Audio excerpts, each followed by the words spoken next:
Hey YouTube, Dawson Ryder here. Welcome to my next installment in my Sentai 50th Anniversary Revisit series. If you're not familiar with the series, it's not a formal series review. I'm just reflecting on my experience with the series. I do give my thoughts on the series, and then I talk about like my experience watching it, how it evolved, and then I put it on a master tier list that we're working on.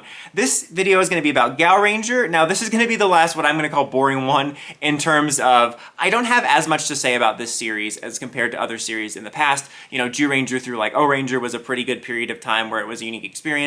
Everything after this, I think I have a lot more interesting things to say about the experience watching it and the show itself. Gaoranger arguably is the most middle-of-the-road experience I had. It was one that I did backlog watch before the DVDs came out, and I think I watched it on YouTube as well. Like, this is one of 3 series I can remember being on YouTube when that was still happening, which was this, Mega Ranger, which I talked about in the last installment, and then Gaoranger. Now also, if you're wondering why I didn't do Gingaman, Go-Go V, or is it 5? I can never remember. I've heard it both ways. And Time Ranger is because I have not watched those yet. I do plan on watching them, but I didn't want to force myself to binge them for this series because I feel that would color my feel of it. Like if I force myself to binge it, I might have a negative reaction, and I want to watch those like I watched all the other series up to this point, which is in a Sentai mood, and I can give a fair and balanced take on it. I don't know why I just used Fox News' old slogan, but anyway, you know what I mean. So those will eventually come. They'll be like lost episodes of this series, Gingaman through Time Ranger. But Gaoranger, there was no special circumstances. I never really got to taste a few episodes. That sounded weird. I never got to get a taste of the series early on and watch a few episodes like with Mega Ranger or Gaoranger. It was just one that I'm like, hey, this is available. Let's watch it. And I watched it, and I felt it was fine. I'm going to mirror what I said about Mega Ranger, as this is one I really want to revisit because I think the things I like most about this is the lore and the aesthetics. It obviously stems from my like of Wild Force when we first got it here, because the same thing there with that series. I love the suits. The suits always jumped out to me right from when we first saw them because it was one of the first times outside of something like Magna Defender that we had the design move past the circle or oval shape, like typically, unless I'm forgetting something outside of Magna Defender, up to that point from Time Ranger backwards, usually the helmet's design stayed in the confines of the circular shape. But now we're having stuff like shark fins and bull horns, and even just kind of the textures of like Red's helmet being shaped differently. They just instantly jumped out to me. Also, Kid Me was an idiot and thought it was a Time Force sequel because it was the second time I used the word force, and I just had this one image to go off of. I'm like, how they're gonna get from that to animals? But anyway, I just always really liked the suits. I loved the Zords. I loved that we started bringing in like the power animals and you had this collectible feel of all the auxiliaries. I really like the crystals. It seemed like they leaned into the crystals more as kind of a gimmick over there in Japan. But I always just really liked all that stuff. So I like the lore here, but kind of like with Mega Ranger, and this is probably a hot take to the Sentai purists that think everything that just is spoken in Japanese and has blood on your lip is more hardcore, and you're cooler if you like that. But I prefer Wild Force just because, I mean, the acting in that series isn't so hot, but it's very underrated, much more serialized than you give it credit for. The score is great.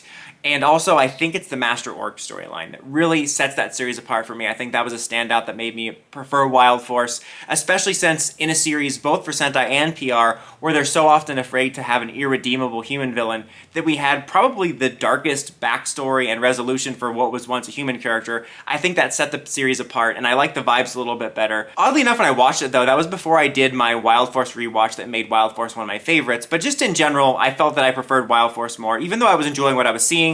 You didn't have as much of that 90s filler, because obviously we're out of the 90s, but like, you know, compared to some of the series I've talked about I didn't care for as much, where you have the useless filler, it was a lot more serialized, you learned more about the characters. I just feel like I couldn't get invested in it, so I really want to do a revisit when I'm in an open-minded space, and I'm ready to appreciate this version. I feel like it's one that will shoot up in my rankings, because I really do appreciate everything around it. It hits a lot of the beats of Wild Force. I just wasn't as invested. I remember, not at any fault of the show, I think it was a fault of my perspective at the time, but I remember watching it and feeling similar to the way I felt during Ninja's climax, in the sense that I acknowledged like what was going on was good. Like Ninja, when we finally, you know, got business done. Same thing with Gotchard. It's like a series you're not into, but when you get to the final episodes and there's actually stuff happening, you're acknowledging like, this is pretty good, I'm entertained, I'm just not locked in, I'm not personally invested. And that's the way I felt about the Wild Force series personally. Was I think it was pretty solid from what I remember, but I just could not get invested in the series. I really just need to give this a revisit and an open mind, and I think I will wind up really liking it because it has all the ingredients of what I like about Wild Force and probably does some things better.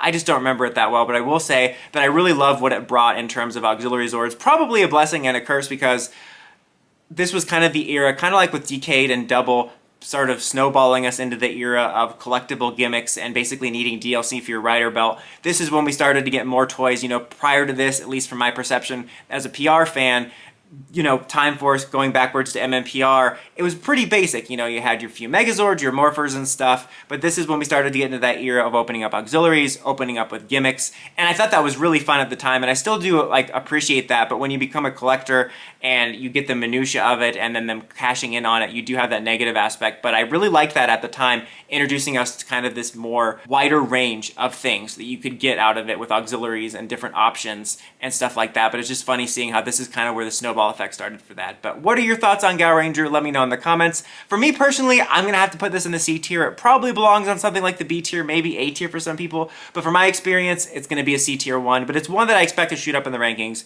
when I get to rewatch it. Anyways, guys, until next time, Dawson Ryder signing out.